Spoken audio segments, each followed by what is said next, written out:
the thing about it is this: either blacks in the diaspora or in Africa, you're gonna understand each other, or you're not.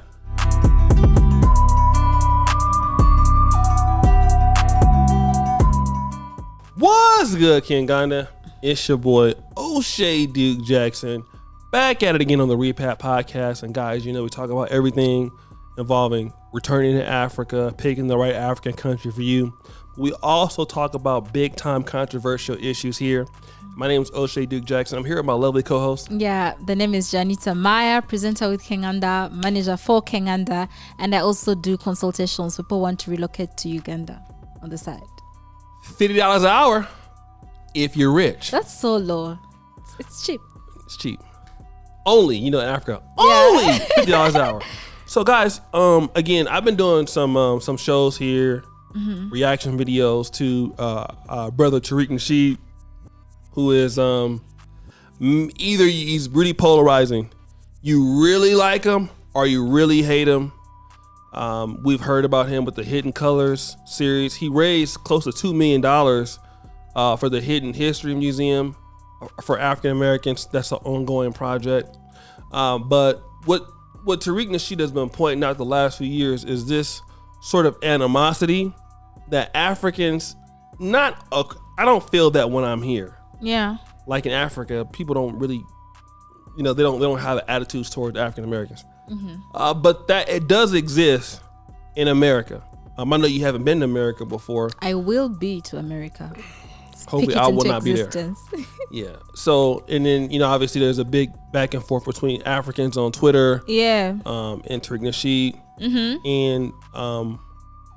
And the hatred that some Africans have for African Americans in America. Now, I know you haven't been to the United States. Yeah. But you have some friends that are there currently now. Yeah. And then what have you heard about their experience with the African American community? I actually think it's vice versa. I feel like the Africans in the States feel like the African Americans are hostile towards them. Okay. The Africans that I know in America say, oh no, they bully them and make the race. Can black people be racist against the other black? I guess you can call it xenophobia. Well, let's not give it a huge term, but it's just like they make racist sounds like, oh, Ubuntu, oh, like chimpanzee, oh, you wake up and see lions, or you sleep in huts. The basic stereotypes, what the media shows some people, and then that's the stereotypes they run with and then go with that. And then I feel the friends that I have in America say that they say that they've been bullied. And then when I did my research, I watched a few YouTube videos here and there, and I came across this YouTube video. I'll give it to Kwezi to put it in post-production, post-editing. And this guy was saying the reason why he feels like the two parties are put against each other is the media. At the end, it all comes down to the media. What do you see? Whether you like it or not, what you see is what you digest. It's what you take in. You'll take that as the truth. If you see something on TV, you're like, oh, I don't think they're lying. Like, it has to be true or something like that. So both parties have a different perspective from the other. So the Africans look at African Americans, and then you'll have this image that we've been given, or from the hood, the N-word, it's the gun violence, it's the fighting, it's the bottom, like the balance. Sagging. Yeah, the sagging pants, the cape backwards, the baggy shirts and whatnot. That's what the media showed to us, and that's how some Africans viewed African Americans. And then on the other end, the African Americans like, it's a hungry kid starving with no water. The ads running around showing you hungry kids in Africa, and they need water. They need you to donate $1 per child. People are living in huts. The lions, and most foreigners have this Hakuna Matata. It's like the whole Africa is not Hakuna Matata. That's just Kenya. It's like, no worry, that's just Kenya, and it's like the Lion King. Right. That's all they know. It's the Lion King. It's you're these backward and whatnot. So at the end of the day, it's the media that plays an issue against both parties. But I will say that some people have experienced hostility from one party. An African can say, oh, an African American didn't treat me well. And an African American can say, oh, an African didn't treat me well. But I feel like Africans have it more than you because they come to your land, right? Because an African coming to America, that's not their land, that's your land. So obviously, who's going to be the bully? Is it the African or the African American? No, that's just my opinion before.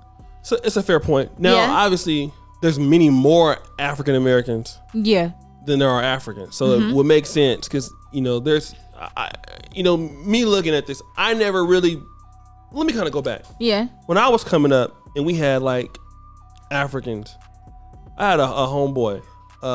His name was Richard. He was from Nigeria. He played sports with us.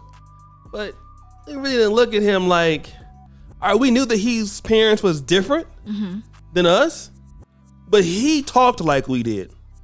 It's just that his parents didn't. But as far as an American accent, he could get along with our generation, so he didn't have as many problems because he was born in America. Now, it's different if you like the Haitian person or the Ugandan person, and you coming over to like East Oakland, and you got a strong Ugandan accent. Yeah. And you eat different foods. Yeah. You go to their house, things smell differently than what you understand. Doesn't mean that it stinks. It's just different. Yeah. And so you like, not knowing like what is that? You know what I mean? Yeah. And then like my mom, she went to UC Davis in the 60s and she was, dealing with Africans when they first started coming over. Yeah. And that was right during the Biafra War was happening. It tended to be a little bit of a better relationship, although the tensions were bridging at that time between blacks and African Americans once they arrived. And Tariq Nasheed, people want to blame him for being a divider, but shout out to Brother George Macon.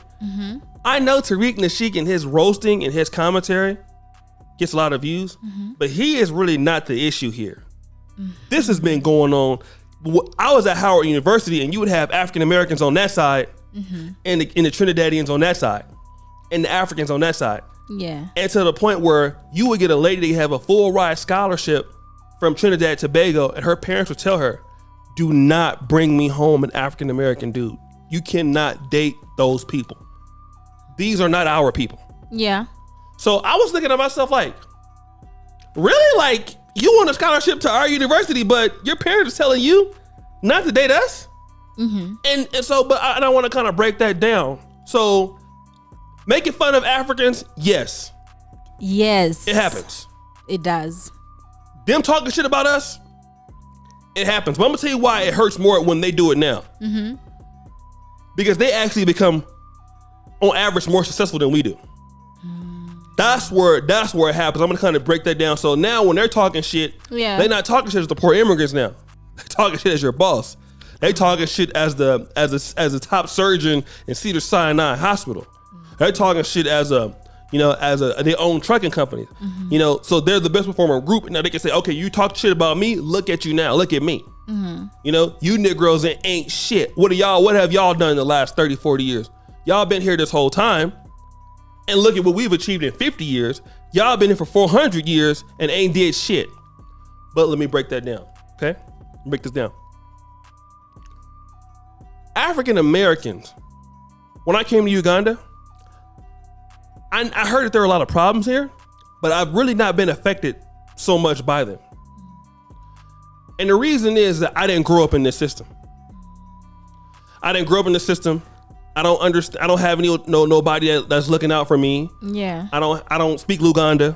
So a lot of the issues that I might come across, I avoid them just because of how I am. Yeah. So all I'm looking at is what is the successes here. I don't care about your problems. I don't care about what you think you can't do. I'm looking at what I can achieve, right? Yeah. But I don't understand why the local Ugandans can't do it. Like, if I'm able to do it, why can't you? It's almost like this, like a Ugandan diasporan that's been here. They're living, yes, he's doing what? Why you can't come back and do what I'm doing? Well, the reason is because they have some trauma here. Yeah. There's some trauma here that they can't get over, and they have a mind block. Yeah. Now, Africans come to America, and you see these blacks that have been struggling for a long time. You don't understand what the systems have done to put them into where they're at. Just like the systems and the powers that be have put Africa in a very poverty, in a light of poverty, corrupt governments and all that other stuff. So when you see blacks on crack or blacks not doing well, you're looking at, well, why y'all not being successful? Yeah. Why are y'all lazy? Because I can come over here and I'm not having these problems because you don't have that trauma. You don't know what it's like to have your daddy on crack like I do. You don't know what it's like to have your dad shot 5 times on Santa Fe Boulevard like me. Or to have your house broken into 7 times and somebody hitting your mom or something like that, or pull it up, like things like that. Like you got to get down on the ground because somebody getting ready to do a drive-by and you hitting the dirt every night like we was living in. Like that's trauma that I carry for the rest of my life wherever I go. Yeah. But you don't have to deal with that because you didn't have, that wasn't the problem. So when you come over to America, hard work, education, I can just stick to that. Fairly easy. Yeah. So now you was calling me an African booty scratcher because, you know, I came from African lions and stuff. You joking with me and shit or talking shit about me. But the thing is, I don't understand your issue because I'm the same color as you. I went to Harvard. You're the same color as me and you can't go to Harvard Community College. So the Africans that come over, they're having experienced the trauma that blacks have. True. And their families tell them that they should never do it. Don't allow their struggles to become yours. Yeah. It's the African Americans' problems, which is the right thing to tell them, right? Because, you know, you don't want to become their issue. I would tell the same thing for my kids from Black America. Listen, the Ugandan struggles in this country are not your problems. You're supposed to take advantage of opportunities as it presents. Anybody who loves their kids will tell them that. The issue becomes this. And then when you start getting into conversations like, well, why didn't you do what you did in your country, what you're doing in America? Because their country is where the trauma happened. Well, why are African Americans not doing well in America? Because the trauma is where it's happened in America. Yeah. Because when you take me from America and come over here, I'm like, oh shit, I don't want to go back. Yeah. And then people asking me here, well, why don't you go back to America, bro? Like, you're coming to Uganda? I'm like, yeah, I want to be here. This shit is lit. I don't have no traumatic experiences here. So the issue is that the either person don't understand, again, like you said, the system put these two groups against each other. Yeah. African Americans say we built the country. You can say that until a degree it's true. If you want to say you built the country with slave labor, if it makes you feel better, yeah, you can say that. But African Americans did invent things to help the country. We are, you know, our group culturally is recognized where we go. That's the truth. Yeah. But we are not the ones at the immigration board. Black Americans don't tell other people, you can't come to America. We have no control over that. The whites do. So when these Africans come over to America, most of the time that's legally. When the Hispanics may do it, depending on some people may illegally get into America. Most Africans is coming legally. Yeah. So they've done the right thing to get there. They're succeeding and thriving in an environment that allows them to thrive. So that's where the hatred comes in, because both groups have not taken an understanding of why each other failed in one place or why they succeeded in another place. So it becomes the battle, the bottom of the barrel. Yeah. Yeah, but a moment of silence for anyone going through any trauma. You know, sorry that it happened to you. I don't relate to that, but I sympathize with you. And I wish whoever is watching this, I send you hugs, honestly. We send you hugs because that's so bad. Imagine hitting the darts like you mentioned. You know, we watch these things on movies and then in my head I'm just like, oh, it's just something they act. And for you to talk about it, that makes it more real, and that just makes me feel bad and sorry for you or anyone out there who experienced something like that. Yeah, but on the other side, you know, like what you've said, the neither of the party understands the other person's trauma. Right. That is actually true. But then we also have people on Twitter who say that sometimes African Americans feel like they are the gatekeepers of the minority groups. Does that make sense? I've heard that, yes. Yeah. There was a whole debate, a Twitter thread going on, and the girl was just bashing out. She's just like, why is it that African Americans feel like they went through the most, or why is it that issues have to be solved fast, or why is it that their issues are the biggest and whatnot? It was on Twitter before anyone. Our issues are the biggest in the minority group. Decides to come 100%. Yeah. It's the truth. So now the Africans who think like that, the Africans who feel like, oh, if it has to be African American, oh, it's nothing. It's like you don't remember all the other groups, the Hispanics and the other minorities. Mm-hmm. I don't know if Hispanics are please educate me, because this is not my area of expertise before I say something wrong. I mean, there is that stigma. Yeah. That Black Americans are the gatekeepers of the Black world. Mm-hmm. I will say this. I might get in trouble for this.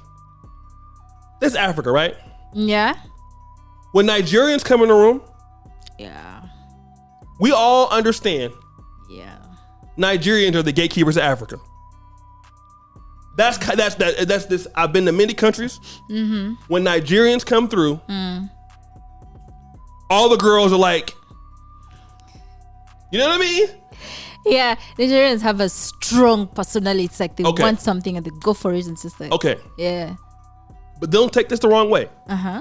When Black Americans come through, and some people are not going to like that, but I'm just going to be, this is how I feel. Uh-huh. There is that feeling, and it's always been historical. It's not just me. Mm-hmm. Okay, these guys are here in the room. It's not putting down nobody else at all. Mm-hmm. Sorry. But if that's how it's historically, I'm gonna say it's always the truth. Yeah. But like, for example, when I come to Uganda, yeah, I'm not really getting benefited or people looking at me because, oh yeah, like if I would say, oh, I'm here from Nigeria. Uh-huh. Some people might be like, oh, okay, but some people might be like, oh shit, I mean, how my stuff. Oh. But then when you say Black American, yeah, oh, this is different. Uh-huh. Then it is Black British or Black South African or Black Australian, right? So there is sort of a stigma and kind of a stereotype that, okay, yeah, Black Americans, they're the kind of the people that, for even Zach McQuaison says, that's what he looked up to. Mm-hmm. A lot of Black, but it's not. I'm gonna be honest. I'm gonna get controversial when I say this. I feel that you influence the world based on productivity. And the thing about it is that if you want to talk about that in America right now, based on productivity, you're going to look at who's doing things like all the Black doctors you see, they're not hardly any of them going to be African American anymore. These are going to be Caribbeans. These are going to be Nigerians. These are the people who are really doing the intellectual things or academic things. These are the foreign Blacks that have taken over that from us. Because our family structure has been dismantled. We're not married as much as we used to be. We don't have the family infrastructure. The people that are coming up doing really good in Black America now are the new emerging Blacks. Yeah. They're kicking the African Americans' asses based on their family structure. And they have good work ethic. They have strong work ethic. And so a lot of African Americans are living in the past. People don't want to hear that, but it's true. We're living in the past of what our people did before us. And the system, and the thing about it is, and that's another thing too, Africans don't realize how the systems have tried to keep us down. Like they've infiltrated our cities with drugs and guns. Like even the CIA admitted it. Yeah, we put drugs in the Black community. Yeah, the documentary on Netflix. It was true. They've done everything to dismantle our group. And the African continent has been dismantled. But when you come to America, nobody's targeting Nigerian Americans as a group. Because then if they would be us. They would be f***ed up. They would be sagging on the pants, their videos. Their men would be wearing dresses. Okay? They would be going through the Target and stuff like that. You all right? Yeah. But our folks was targeted. I know that because my dad was affected by it. My family was affected by it. Gang violence and all that stuff. These things affected our communities. So then when they see like, why y'all not doing nothing? For me to get here, why I'm not dead right now, I've been shot at. Why I'm not dead right now, I don't know why. I'm supposed to be dead. I'm just gonna be honest. Yeah. I ain't supposed to even see Africa. Like I was killed almost twice in my life. One time by shooting, one time by vicious jumping and beating. So that's because of the neighborhood I was brought up in. But now at the same time, Africans are not going through that kind of stuff in America. If they had to go through our experience, I'm not saying they don't get, racist and all that other stuff, but their family and their good values have kept them intact. If you take the top 15% of Black Americans and take them to Uganda, they're going to be the most hated people here because they're going to do very well. Yeah. If you take the top 15% of people in Uganda and put them in Black America, yeah, they're going to do very well because they don't have that trauma. Yeah. I like. Yeah, trauma does play a big role in everything. Because if you don't like the area that you're in, if you're biased, or if you have experienced certain things, then it will also influence how you make your decisions. Yeah, I like that. And one thing I want to say. Yeah. A lot of Africans, like for example, I used to date. I used to have a hard time, and most Black guys out there, you're from America. It's actually even easier dating somebody that might be even white than dating interculturally in America. You want to date a girl from a Nigerian American family? Is it that hard? Ethiopian? Almost forget about it. Eritrean? You have to really be somebody. At least in my time, I don't know about now. But Caribbean? He's from where? Oh, he's African American. Oh, yeah, I don't know. I'm not saying all the time, but that is hard. People don't realize that. It's intercultural people in America, a lot of the immigrants have a stigma against African Americans, like how Africans have it against Nigerians. And I'm not saying that is right, but I'm gonna tell you like this. Here's my opinion. Quays, don't bleep us out. If you don't like African Americans, fuck you. That's how I feel. Honestly. And likewise, the African community feel the same way. Yeah. I'm not in the business of sitting around worrying about who don't like me. Yeah. I don't give a damn why you don't. If you think I'm a gang member, I wear my pants off, my ass, I'm shooting people, it's your problem. Because there's somebody out there in the Black world that don't feel that way about me. I done met too many people in the African community that don't think like that. Yeah. Not everybody, people in the Caribbean community don't think like that. I done met people that, like shout out to Kim the Comic. Would I say that he was, I forgot he was Ugandan. Yeah. It wasn't nothing because it was like, he's my brother. I done met many people like that in the world. What am I? I got off the phone with him. Yeah. I argue and cuss him out like you're my brother. Because some people you're going to meet that's different from you going to treat you better than your friends anyway. We don't want to talk about that. See, in the Black world, you're going to meet people that's really you rock with, might be African Americans, like even in gangs in Philadelphia. You got African Americans, and maybe like I heard a Jamaican dude going to do a drive-by on a Ugandan. you know? Or you might have a Ugandan dude doing a drive-by with a Nigerian dude on the African American. Like, it's crazy. Like, people really, it's not even about the young days, the cultures and stuff like that, but it's about who you rock with. But I will say this. Most people treat you as you present yourself. You're an honest person. You got a person of integrity. They want to with you. Okay? Yeah.